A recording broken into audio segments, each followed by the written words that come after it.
going on today, you beautiful, blessed boys and girls? I hope you're having the greatest day of your life. Today we're going to talk about a special topic, something that I think can absolutely change your life, 10x your life if you apply a couple of these principles today, and that is about how to plan your day, plan your week, and plan your life. You know, for far too long in my life, about 34, 35 years, I just woke up like an accident. Whatever happened, happened, and I reacted and kind of responded to life as it came. Then I got really intentional about it, and I started thinking, you know what?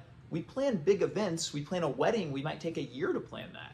Down to every little detail of when we're doing everything, the details of the room, our environment, and all these things.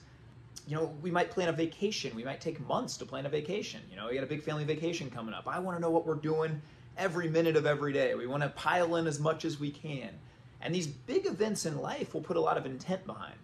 But in our day-to-day life, we don't think about it that much. And so what I want to do today is convince you every single day of your life is a massive event. It's a joyous thing. Every day when we wake up, we should view it as a big event.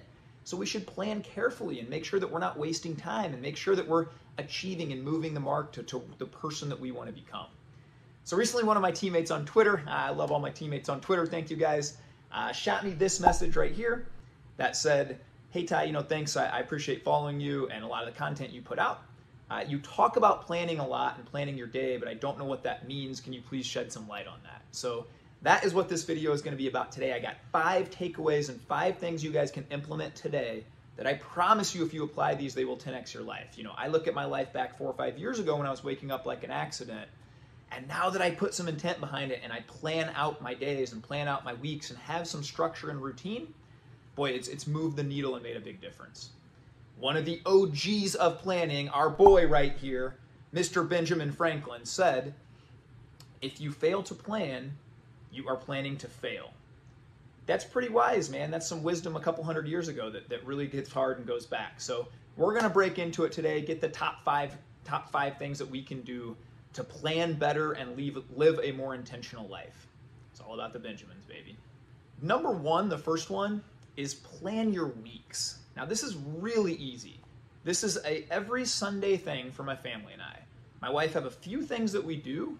We call it a family meeting. You can call it whatever you want. We have a big whiteboard and we go through our whole week together. If we have doctor's appointments for the kids, if we have school events that we're going to be present at, all my client calls, my wife's obligations, we put our workouts on there so we know that these things that are non-negotiable are on our whiteboard. It's visual for both of us to see. We can change them up. So that takes 5, 6, 7 minutes every single week. Another thing we do then is we meal prep all of our meals. So I'm really big into that. Hey, if you don't plan what you're going to eat during the day, a lot of times you're just going to be stressed. And in that moment of stress, you're going to make more poor choices. So you can start to take control of some of those things and plan the food that you're going to eat. We have it in separate containers all week. And so when lunchtime hits, 1 o'clock for me, guys, I just pull it out, put it in the microwave. I eat it without thinking. It also helps with some of that decision fatigue as we make a ton of decisions throughout the day. That's one less thing to think about. So every Sunday, that is our process. I also take about 5 or 10 minutes and kind of map out my week. I just write down high-level goals and some things, bigger things that I want to accomplish to move the needle towards the goals I have for that week. So I get those on paper. All in all, every Sunday, that probably takes less than 30 minutes. And that really sets us up for success throughout the week. A big one for guys going into the office, or even if you're working at home, I think this applies. The second tip here is you got to plan your next day's work and then visually leave that at the office or leave that at your home desk or whatever that is. A lot of guys I talk to especially, and I'm sure a lot of women struggle with this too, but you can't turn that work brain off. And boy, did I struggle with this for a really long time. I'd get home and maybe my family was talking to me, they were saying important things, but my mind was still at work and on what I needed to do the next day or the day, accomplish these goals for the next week or whatnot. So what I started doing then is before I left work, I would tidy up my desk and I'd write down my big top 2 priorities for the next day. And then I would just picture myself, visualize myself leaving that there and then leaving the day and knowing that there's always going to be more work to do. I could probably work 24/7 and still have work to do. I'm sure you're like that too. But you got to leave it there and kind of have these defined times. And so for me, putting those top 2 priorities down, then I walked in the next day, sat at my desk. I already knew what I was working on. And so that was really, really big for me and really, really helpful to kind of be more present at home as well and then kind of have that next plan set for the workday the next day. The third one is plan monthly goals. Now, this is a huge one, and I've really talked about this before. This is something that I do every single month religiously now for coming up on, I think, 22, 23 months. And I call it an audit, a self-audit or a self-examination. The last day of every month or the first day of the new month, I sit down and I put the pillars of my life that are important to me: faith, fitness, family, finances, and friendships. And I just have these categories, and I basically grade myself and say, hey, what did I do well in these categories? What can I improve on? What goals do I want to set for this next month to move forward with that? I update our net worth in the finances. I look at streams of income, and I kind of see where we want to be big picture. With my family, I see, how present have I been? I ask myself some hard questions, and I really assess myself. This takes about 20, 30 minutes, but boy, does it really help you get intentional about the life you want to create moving forward. When you set some of these goals, when we close our eyes, we all know who we want to be. But often busyness of life just pulls us in 1,000 directions, and we don't stop to pause and plan and get these things on paper of who we want to be. So then we don't keep moving towards those goals because we're pulled in 1,000 directions.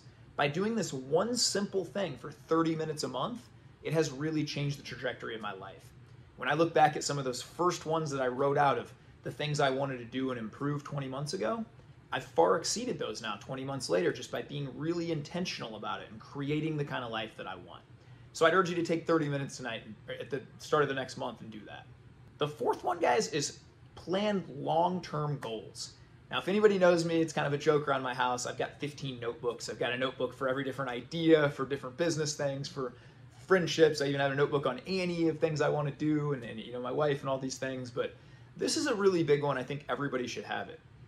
We have these visions, we have these things put in our heart, and there's so many people I talk to that say, I've known I wanted to start this business for like a decade. I just don't really know what to do, but it's always been on my heart, And one thing is, we volunteered at a nursing home a couple years back, and getting to know a lot of those people, the biggest regret a lot of people had in that final season of life was not taking a leap, not taking a jump. I always had this vision, I always had this thing put on my heart, but life got busy and I never did it.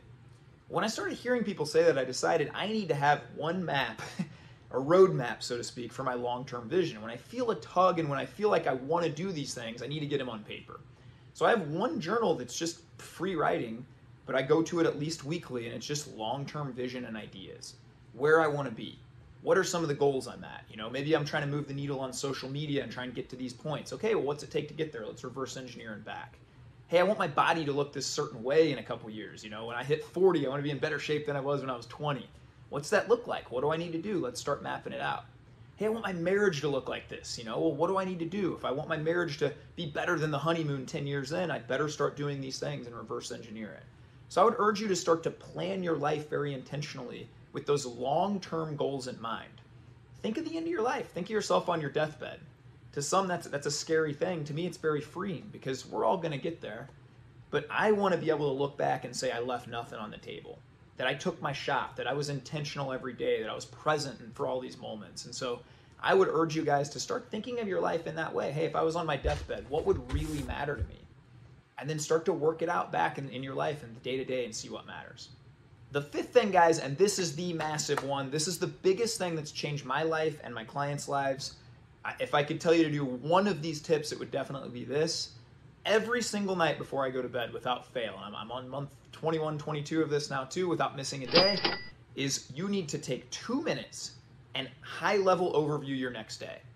So for me, what that looks like is, hey, I'm waking up at this certain time, then I'm doing my morning routine, which I've talked about in a previous video, and I'll link below, and then I'm going to work out these muscle groups. And then, you know what, I'm going to come back, and I'm going to contact this client. And then I'm going to put my phone away and I'm going to be with my family for an hour and present. Then I'm going to take my boys to the park and play for an hour.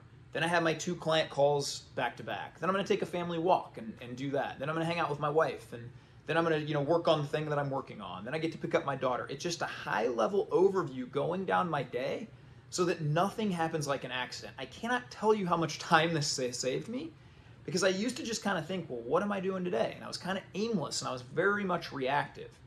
Now that I map that out, I just follow the template. It's simply waking up and executing the plan that's set out before us. Guys, you're the CEO of your life.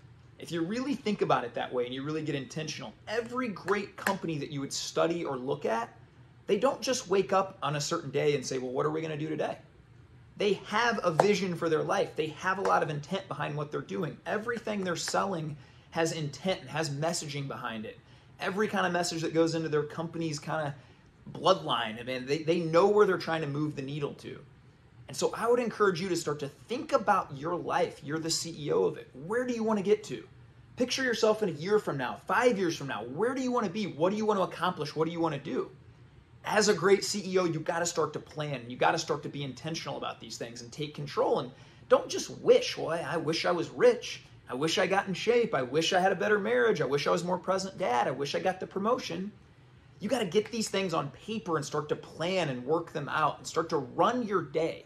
Because if you don't take control of your day and run it, your day is going to run you.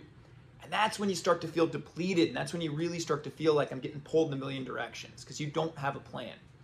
So I would urge you today to start to implement some of these things, guys. Get a plan. Take control of your life.